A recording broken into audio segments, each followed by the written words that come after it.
तो दोस्तों स्वागत है आपका गुप्ता कोचिंग क्लासेस स्टेशन गली Khetasarai. Gateway of India very very most important. Gateway of India किसके द्वारा बनाया गया था? दोस्तों गेटवे ऑफ इंडिया बनाया गया था ग्रैंक लायडराइट, जॉर्ज विटेट, ग्रैंक गहरी। बताइएगा, जवाब दीजिएगा फटाफट। क्या बात है, बहुत सुंदर बहुत सुंदर। और जहां हदीद। हाँ चलिए देखिए, यहां पर जो आंसर चला जाएगा, बहुत सुंदर सा क्वेश्चन है कि आप 1913 के दशक में जब जाते हो, 1917 के दशक में जब जाते हो, तो वहां पर इस चीज को पूछा जाता है। गेटवे ऑफ इंडिया एक कहीं ना कहीं भारत ही नहीं बल्कि विश्व का एक प्रसिद्ध पैमाना माना जाता है। यहां पर जॉर्ज विटेट हो जाएगा ऑप्शन नंबर बी के साथ। बहुत उम्दा प्रश्न है, आजकल किताबों में देखने को नहीं मिलता है, पिछली बार एग्जाम में पूछा गया, तो बच्चे यहां पर उनके सामने पहली बार ऐसा क्वेश्चन था। निम्नलिखित में किसने पहले गोलमेज सम्मेलन की अध्यक्षता की थी? बिल्कुल सही है, सब कुछ ठीक है, वीडियो सही चल रहा है, कोई दिक्कत नहीं। सबसे पहले गोलमेज सम्मेलन की अध्यक्षता करने वाला कौन था? यहां पर जवाब देना है आपको, फटाफट जवाब देना है, लॉक करना है। निम्नलिखित में किसने पहले गोलमेज सम्मेलन की अध्यक्षता करी थी? आंसर किसके साथ जाएगा बेटा? 42 नंबर का चला जाएगा रैमसे मैकडोनाल्ड। रैमसे मैकडोनाल्ड हो जाएंगे, नहीं ऑप्शन डी चला जाएगा। नेक्स्ट, भारत में गांधी जी का प्रथम सत्याग्रह कहां पर हुआ था? 1917 का ना आपने सन याद किया होगा शायद, मुझे उम्मीद है कि 1917 का एक ऐसा समय था जिसको चंपारण की बात करी गई थी, और चंपारण में यह स्टार्ट करा गया जिसको प्रथम सत्याग्रह माना गया महात्मा गांधी साहब का। अगला, 1946 के कैबिनेट मिशन का नेतृत्व किसके दो? बहुत उम्दा क्वेश्चन, गोल्डन क्वेश्चन भाई। कैबिनेट मिशन आया था 1946 में, पहला क्वेश्चन। भारतीय संविधान का निर्माण कैसे हुआ? कैबिनेट मिशन, दूसरा क्वेश्चन। और तीसरा क्वेश्चन कि कैबिनेट मिशन चलो ठीक था, यह किसके नेतृत्व में आया था? तो यह आया था पैथिक लॉरेंस के नेतृत्व में, इसलिए इस पैथिक लॉरेंस इस क्वेश्चन का आंसर हो जाएगा लॉक। अगला 45 क्या है? निम्नलिखित अखबारों में कौन सा मुख्यतः उदारवादियों की नीतियों का प्रचारक था? उदारवादियां नीति जो होती थी उसमें एक ऐसा न्यूज़पेपर था, वो प्रचार करता था उदारवादी नीति। तो यह क्वेश्चन भी काफी ज्वलंत रहा है, और यह दोस्तों लीडर कहीं ना कहीं एक न्यूज़पेपर था, उसमें यही दिखाया जाता था हमेशा कि उदारवादियों की नीतियां कैसी हैं, कैसे काम करते हैं और किस तरीके से इनका फंडा है। गांधी जी जब दक्षिण अफ्रीका में थे तो उनके द्वारा निम्नलिखित में क्या प्रकाशित किया गया था? यंग इंडिया, इंडियन ओपिनियन, नवजीवन, या इनमें से कोई नहीं। तो दोस्तों मैं बता दूं कि जिस समय दक्षिण अफ्रीका, साउथ अफ्रीका में गांधी जी थे, उस समय उन्होंने वहां पर एक चीज प्रकाशित करी गई जिसका नाम था इंडियन ओपिनियन, यानी ऑप्शन बी जाएगा। नेक्स्ट, महात्मा गांधी के सबसे पहले राष्ट्रपिता के नाम से किसने संबोधित किया? यानी महात्मा गांधी जी को राष्ट्रपिता सबसे पहले किसने बोला था? तो आपको मैं बता दूं कि राष्ट्रपिता को बोलने वाला पहला जो व्यक्ति था वो कहीं ना कहीं सुभाष चंद्र बोस साहब थे, इसलिए इस क्वेश्चन का जो राइट आंसर जाएगा वो ऑप्शन नंबर डी चला जाएगा। राष्ट्रीय कांग्रेस कार्यकारी समिति ने भारत छोड़ो नामक आंदोलन का अनुमोदन कहां किया था? जो राष्ट्रीय कांग्रेस कार्यकारी समिति थी, भारत छोड़ो आंदोलन शुरू किया गया, कहां किया गया? अनुमोदन कहां से हुआ था? यह अनुमोदन हुआ था बर्दा से हुआ था। इस क्वेश्चन को भी बहुत अच्छे से नोट कर लीजिएगा, कहीं नहीं मिलेगा। यह पूरा एक ऐसा आपको हम मिक्सअप दे रहे हैं जो कहीं बाहर जाने की आवश्यकता नहीं। भारतीय स्वतंत्रता के समय भारतीय राष्ट्रीय कांग्रेस के अध्यक्ष कौन थे? भारतीय स्वतंत्रता के समय भारत के राष्ट्रीय कांग्रेस के अध्यक्ष कौन थे? 49 नंबर का जो आंसर है वो आपको देना है, जेवी कृपलानी थे, यानी ऑप्शन बी जाएगा। नेक्स्ट, कौन से गोलमेज सम्मेलन में महात्मा गांधी ने भाग लिया था? कौन से गोलमेज सम्मेलन में महात्मा गांधी ने भाग लिया था? तो दोस्तों ये हो जाएगा द्वितीय गोलमेज सम्मेलन। और द्वितीय गोलमेज सम्मेलन कब हुआ था? 1931 में हुआ था। पहला कब हुआ था? 1930 में। तीसरा कब हुआ था? आपको 1932 में, याद रखिएगा, इसलिए बी हो जाएगा इस क्वेश्चन का राइट आंसर। बहुत बढ़िया। असहयोग आंदोलन को किसके कारण स्थगित करना पड़ा? अब दोस्तों ये क्वेश्चन कहीं ना कहीं आप सभी को एक पुरानी याद को दिलाता होगा, याद कि जब आप इतिहास को पढ़ा करते थे तो उसमें एक असहयोग आंदोलन हुआ करता था, और उस समय जब एक कांड हुआ था, चौरी चौरा कांड, ठीक है ना, बहुत बड़ी घटना हुई और जिसको कहीं ना कहीं देखा गया और उसी समय इसको स्थगित किया गया। भारतीय स्वतंत्रता संग्राम में करो या मरो का नारा किस आंदोलन से जुड़ा है? करो या मरो का नारा किसने दिया है? कमेंट करो पहले। अच्छा, ये आंदोलन से जुड़ा है तो ये आंदोलन जाएगा भारत छोड़ो आंदोलन, इसलिए ऑप्शन डी जाएगा। जलियांवाला बाग हादसे में कौन सा ब्रिगेडियर संबंधित था? जलियांवाला बाग जिस समय हुआ था, हत्याकांड हुआ था और काफी लोग खत्म हुए थे, उसमें गोलियां चलवा दी थी, डायर ने चलवाई थी, और ऑप्शन ए जाएगा। इस डायर को मारने वाला कौन बंदा था? वो था महान उधम सिंह। निम्नलिखित में किस अखबार का गांधी जी ने दक्षिण अफ्रीका में संपादन किया? यह क्वेश्चन फिर से आ गया, रिपीट हुआ है, कोई बात नहीं। गांधी जी ने दक्षिण अफ्रीका में संपादन किया था इंडियन ओपिनियन का, इसलिए ऑप्शन ए जाएगा। अपने उपन्यास आनंद मठ में बंकिम चंद्र चटर्जी ने बंगाल में किस विद्रोह का उल्लेख किया है? यह क्वेश्चन आंसर वही है, लेकिन क्वेश्चन को थोड़ा सा बदला गया है। क्वेश्चन आपको लग रहा होगा वही होगा, लेकिन क्वेश्चन को थोड़ा सा घुमाया गया है। यह सन्यासी विद्रोह दोस्तों इस क्वेश्चन का आंसर रहेगा। सन्यासी विद्रोह का वर्णन मिलता है आनंद मठ में, और यह रिटन किसके द्वारा है? बंकिम चंद्र चटर्जी के द्वारा। जलियांवाला हत्याकांड जो हुआ था वो कहां पर हुआ था? पंजाब का क्षेत्र आपने देखा, अमृतसर देखा आपने, तो बिल्कुल आपने सही देखा। अमृतसर में एक और क्वेश्चन आपसे पूछ सकता है कि अमृतसर में क्या है? अमृतसर में है दोस्तों गोल्डन टेम्पल। क्या है बेटा? गोल्डन टेम्पल है। इस चीज को आप याद रखिएगा। गांधी जी ने भारत में अपनी राजनीतिक गतिविधियों को प्रारंभ कहां से किया था? राजनीतिक जो गतिविधियां थीं वो कहां से स्टार्ट की थी? आपको मैं बता दूं, यह क्वेश्चन भी थोड़ा सा अलग है, वैसा ही है, आंसर भी वही है, लेकिन यहां पर एक वर्ड आ गया है राजनीतिक गतिविधियां। राजनीतिक गतिविधियां हैं वो चंपारण से ही शुरू हुई थी 1917 में। पाकिस्तान नाम किसने गढ़ा था? पाकिस्तान जो नाम था वो किसने गढ़ा था बताइए? ये नाम की बात करा जा रहा है। 58 नंबर का जा रहा है। चौधरी रहमत अली ने इस पाकिस्तान नाम को दिया था, इसलिए यह बात आपको याद रखनी है, इंपॉर्टेंट, यानी इस बंदे को याद रखना है। अगला, निम्नलिखित में कौन आजाद हिंद फौज का संस्थापक था? यह क्वेश्चन विवादित रहता है। आजाद हिंद फौज का जो संस्थापक था वो सुभाष चंद्र बोस के साथ चला जाएगा, और यह क्वेश्चन कहीं ना कहीं दुनिया जानती है। भारत में किसके शासनकाल में खिलाफत आंदोलन का आरंभ हुआ था? कब खिलाफत आंदोलन का आरंभ हुआ, जरा कमेंट कीजिएगा। खिलाफत आंदोलन आया था चेम्सफोर्ड के कार्यकाल में, इसलिए इस क्वेश्चन को स्क्रीनशॉट लीजिएगा। इंपॉर्टेंट नहीं बल्कि बेहद इंपॉर्टेंट हो जाता है। पीडीएफ को प्राप्त करने के लिए टेलीग्राम से जुड़िएगा, GURUJI एक स्पेस WORLD, ये गुरुजी वर्ड का टेलीग्राम है। यहां पर आपको ऐसा लोगो मिलेगा, सर्च करके ज्वाइन हो जाइए। लेकिन पहले इस वीडियो को पूरा अच्छी तरीके से देखिएगा, तभी आपको समझ में आएगा। नौजवान भारत सभा किसने स्थापित की थी? नौजवान भारत सभा जो है किसने स्थापित की थी? तो दोस्तों इस क्वेश्चन का आंसर किसके साथ जाएगा बताइएगा, जल्दी से बताएंगे। तो इस क्वेश्चन का जो आंसर जाएगा वो कहीं ना कहीं 61 नंबर का, हाँ जी 61 नंबर का सरदार भगत सिंह के द्वारा चला जाएगा, और ऑप्शन सी चला जाएगा। नेक्स्ट, पूना समझौता 1932 किसके बीच में हुआ था? जो पुणे का समझौता हुआ था वो हुआ था अंबेडकर साहब और गांधी के मध्य हुआ था। यह क्वेश्चन इतना ज्यादा पूछा गया है, बीते 10 सालों में आपने कल्पना नहीं की होगी। मुझे लगता है कि 150 से भी ज्यादा बार इस क्वेश्चन को पूछा गया है ना। गांधी और किसके बीच में? अंबेडकर के बीच में हुआ है। ठीक है, ऑप्शन जाएगा किसके साथ? बी के साथ। भारत छोड़ो आंदोलन के दौरान समानांतर सरकार का गठन कहां पर किया था? समानांतर सरकार का गठन हुआ भारत छोड़ो आंदोलन के दौरान की बात कर रहे हैं, तो यह हुआ था 63 नंबर का, यह बलिया में हुआ था, और बलिया है उत्तर प्रदेश का एक जिला। गांधी जी किसको जो है अपना राजनीतिक गुरु मानते थे?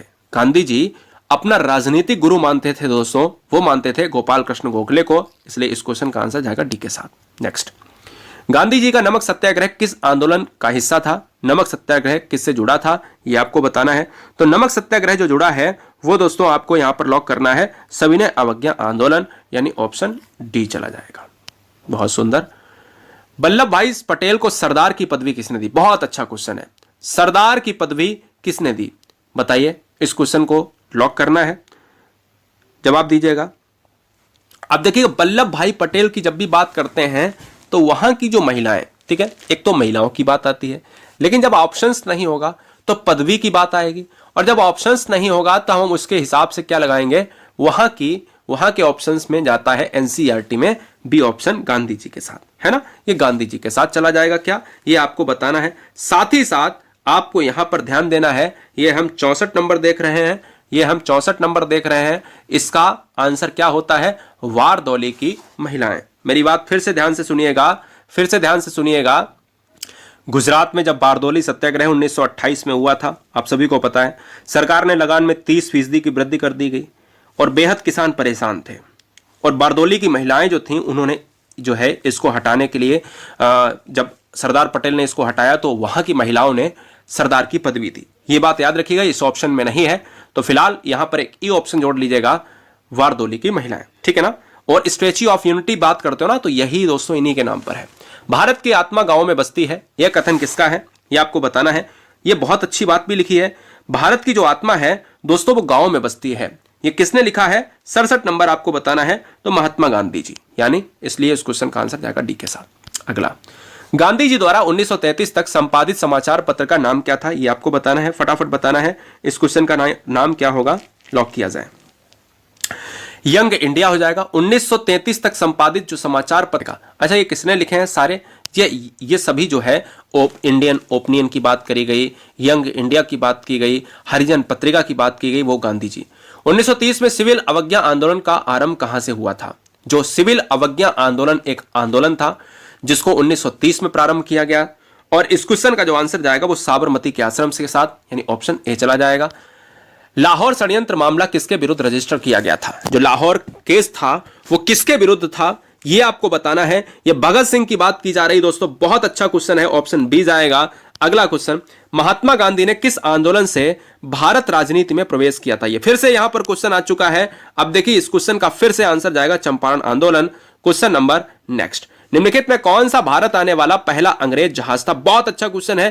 प्रथम भारतीय जो जहाज था, यानी भारत में आने वाला प्रथम अंग्रेजी जहाज था, वो कौन था? 72 नंबर, वो था रेड ड्रैगन था। इस क्वेश्चन को नोट किया जाए, बेहद इंपॉर्टेंट, नोट किया जाए दोस्तों। अगला, किस राजा के प्रदेश में पुर्तगालियों ने भारत भूमि पर अपने प्रथम दुर्ग का निर्माण किया? भारत भूमि पर प्रथम दुर्ग बनाया था, किला बनाया था, पुर्तगाली थे दोस्तों। और किस राजा के प्रदेश में बनाया था? और यह बनाया था कोचीन के राजा, यानी ऑप्शन 2 जाएगा, और यह केरल पार्ट में पड़ता। अगला, भारत में डच का सबसे प्रारंभिक उपनिवेश कहां था? डच जब आए थे तो सबसे पहले कहां पर रुके थे? उपनिवेश किया था, व्यापार किया था। तो दोस्तों मछलीपट्टनम, आपको याद होगा, यह क्वेश्चन कई बार हिस्ट्री में ट्रेंड बन के आता रहा है, हर 2 साल में 3 से 4 बार पूछ लिया जाता है। महात्मा गांधी जनवरी 1915 में जब भारत लौटे तो वो कहां से लौटे थे? बताइए कहां से लौटे? तो वो लौटे थे साउथ अफ्रीका, जहां पर इंडियन ओपिनियन नामक पुस्तिका लिखी थी। जय हिंद का नारा किसके द्वारा दिया गया था? जय हिंद का नारा किसके द्वारा दिया गया था? बताइए, जय हिंद का जो नारा था दोस्तों वो किसके द्वारा दिया गया था? आपको बताना है। तो ये दिया गया था किसके द्वारा? कमेंट कीजिएगा फटाफट। बहुत बढ़िया।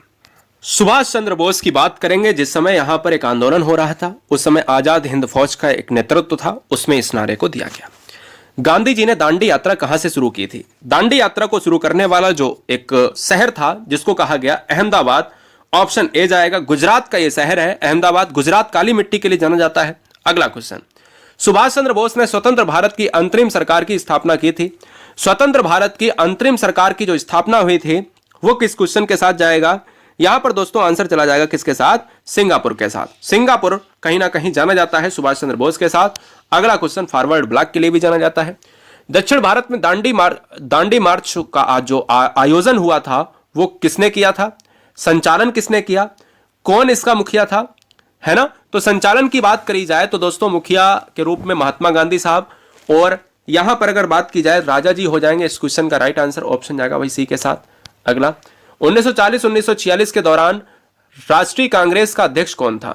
40 और 46 के दौरान दोस्तों यह क्वेश्चन इसलिए इंपॉर्टेंट हो जाता है क्योंकि इस क्वेश्चन में काफी ज्यादा चीजें हुई हैं, कुछ उतार चढ़ाव देखे गए राष्ट्रीय कांग्रेस में, और यह जाता है मौलाना आजाद के समय, यानी ऑप्शन डी 81। 1904 में क्रांतिकारियों की गुप्त संस्था के रूप में अभिनव भारत की स्थापना किसने करी थी? अभिनव भारत की जो स्थापना हुई थी वो गुप्त संस्था के रूप में हुई, और यहां पर उसके चलते कहीं ना कहीं वीडी सावरकर का नाम आया, ऑप्शन बी जाएगा। और कहीं ना कहीं भारत में एक आपने निकोबार का जो पार्ट देखा होगा, और इनको वहां पर कैद करके रखा गया। ठीक है, 1857 के विद्रोह का भारत के स्वतंत्रता जो संग्राम था उसमें संज्ञा किसने प्रदान करी गई? यानी जो 1857 का जो प्रथम स्वतंत्रता संग्राम हुआ था उसमें विद्रोह हुआ, भारत के प्रथम स्वतंत्रता संग्राम की संज्ञा किसने प्रदान की? तो ये जाएगा वीडी सावरकर की बात करी गई, यानी ये भी इस क्वेश्चन का आंसर चला जाएगा। अगला, भारत की थियोसॉफिकल सोसाइटी के संस्थापक कौन थे? थियोसॉफिकल के सोसाइटी के संस्थापक ऑप्शंस में 4 हैं। अब यहां पर एक विवाद ये क्वेश्चन में आ जाता है कि मैडम ब्लावस्की, जो मैडम ब्लावस्की है दोस्तों वो इस क्वेश्चन का आंसर है। फिलहाल अगर ऑप्शन में नहीं है तो एनी वेसेंट आप लॉक करेंगे। दलित और पिछड़े वर्गों के सुधारक कौन थे? दलित और पिछड़े वर्गों के सुधारक थे डॉक्टर बी.आर. अम्बेडकर साहब थे, इसमें कोई संशय नहीं है, आंसर मारना ही है।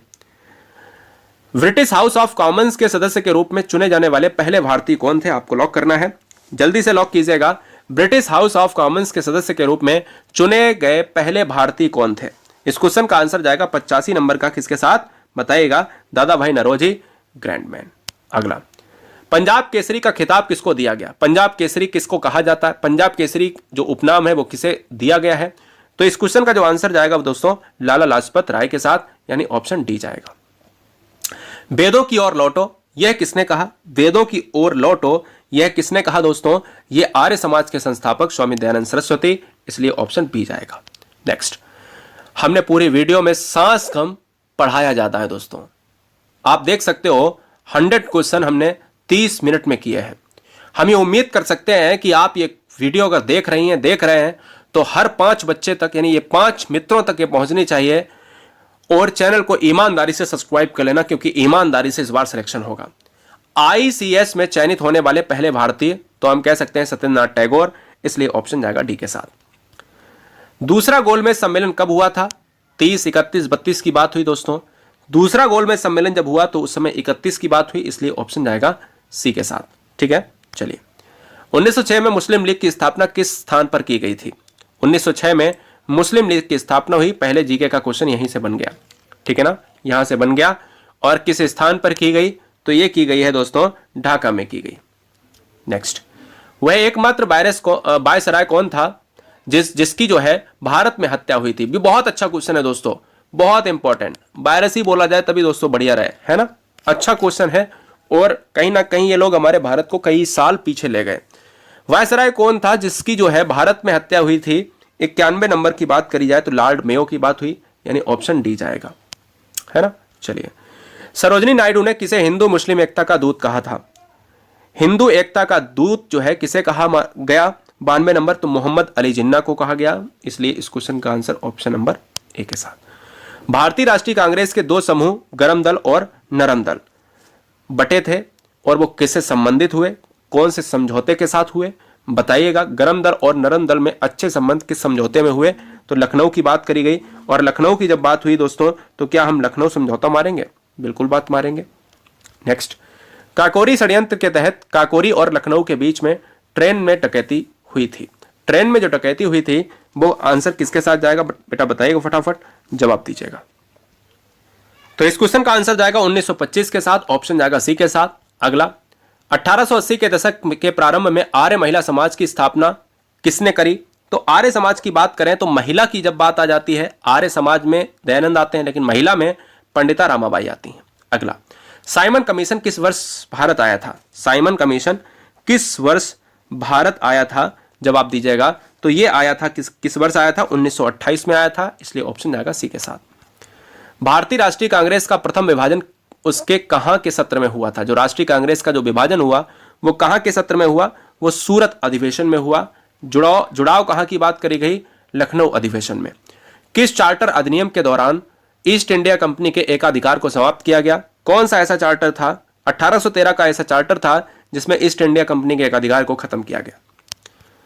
कांग्रेस की अध्यक्षता करने वाली पहली भारतीय महिला कौन थी? जो अध्यक्षता खत्म करने वाली जो है, कहीं ना कहीं एक बनने वाली महिला जो है, करने वाली महिला है जिसमें अध्यक्षता करी। और मैंने अभी अभी आपको स्टार्टिंग में बताया था कि सरोजिनी नायडू जो कोकिला, इसलिए इस क्वेश्चन का आंसर ए जाएगा।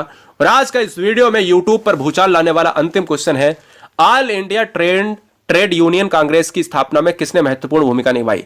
100 क्वेश्चन भूगोल, 100 क्वेश्चन इतिहास, 100 क्वेश्चन कंप्यूटर, 100 क्वेश्चन विज्ञान, 100 क्वेश्चन आपके किसके? हिंदी के, 100 क्वेश्चन आपको मैं बताऊं इंग्लिश के, 100 क्वेश्चन मैथ के। सब कुछ आपको नीचे इस वीडियो के लिंक में मिल जाएगी, सब देख लेना, मजा आ जाएगा दोस्तों। और एक लेवल आपका बन जाएगा। अगर 100 क्वेश्चन आपने सबके देख लिए तो मुझे लगता है कि आपका लेवल बहुत अच्छा हो जाएगा। इस क्वेश्चन का आंसर जाएगा लाला लाजपत राय के साथ। तो सांस कम पढ़ाया ज्यादा है, मैंने सांस कम ली है, पढ़ाया ज्यादा है आपको। और उम्मीद यह भी करी है कि वीडियो आप तक पहुंची है, तो ये वीडियो आप आगे तक पहुंचाओगे। Love you guys, thanks. अगर हमारा वीडियो अच्छा लगा हो तो प्लीज वीडियो को लाइक करें, चैनल को सब्सक्राइब करें और दोस्तों को शेयर करें। हमारा वीडियो देखने के लिए आप सभी का बहुत बहुत धन्यवाद।